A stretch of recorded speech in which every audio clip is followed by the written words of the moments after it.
આ દાખલો સરસ મજાનો છે। તમને એવું કીધું છે કે વસ્તુ એક્સ ની કિંમત દર વર્ષે જે છે 50 રૂપિયા જેટલી વધે છે અને વાય ની કિંમત જે છે દર વર્ષે 30 રૂપિયા જેટલી વધે છે અને અત્યારે તમને એવું કીધું છે કે આની વર્તમાનમાં કિંમત 200 રૂપિયા છે અને વાય ની કિંમત જે છે 350 રૂપિયા છે।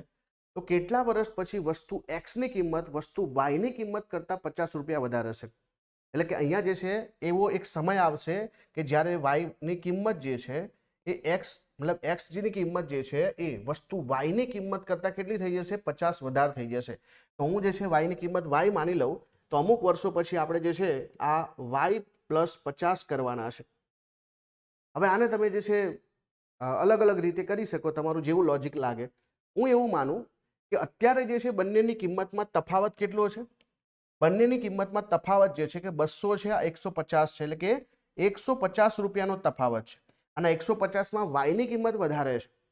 એટલે કે મારે આ ડિફરન્સ જે છે કવર કરવો હોય તો સૌથી પહેલા તો 150 રૂપિયા કવર કરવા પડે, પ્લસમાં મારે જે છે એક્સની કિંમત 50 રૂપિયા વાયથી વધારવાની છે એટલે બીજા 50 રૂપિયા કવર કરવા પડે, એટલે કે ટોટલ જે છે 200નો ડિફરન્સ બનાવવો પડે। 200નો ડિફરન્સ બનાવવા માટે મારે શું કરવું પડે? તો એક વર્ષમાં આનો ભાવ 50 વધે છે, આનો ભાવ 30 વધે છે, એટલે કે ઓવરઓલ જે છે 20 રૂપિયાની ગેપ જે છે ઓછી થાય છે અને મારે ગેપ 200 રૂપિયાની કરવાની છે। એટલે કે 200 રૂપિયાની ગેપ ઓછી કરવા માટે મારે 20 વડે ભાગું તો અહીંયા જે છે 10 વર્ષ લાગી જાય। તો 10 વર્ષ પછી કિંમત જે છે કેટલી થઈ જશે? 10 વર્ષ પછી કિંમત એક્સની કિંમત વસ્તુ વાયની કિંમત કરતાં 50 વધારે છે।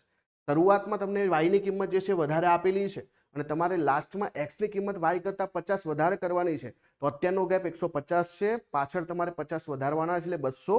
દર વર્ષે તમારા બંનેના ભાવમાં ફરક કેટલો છે? એકના 30 વધે, એકના 50 વધે, એટલે કે 20ની ગેપ કવર થાય છે। તો એટલા માટે તમારે 10 વર્ષો લાગશે। કેટલા? 10 વર્ષ।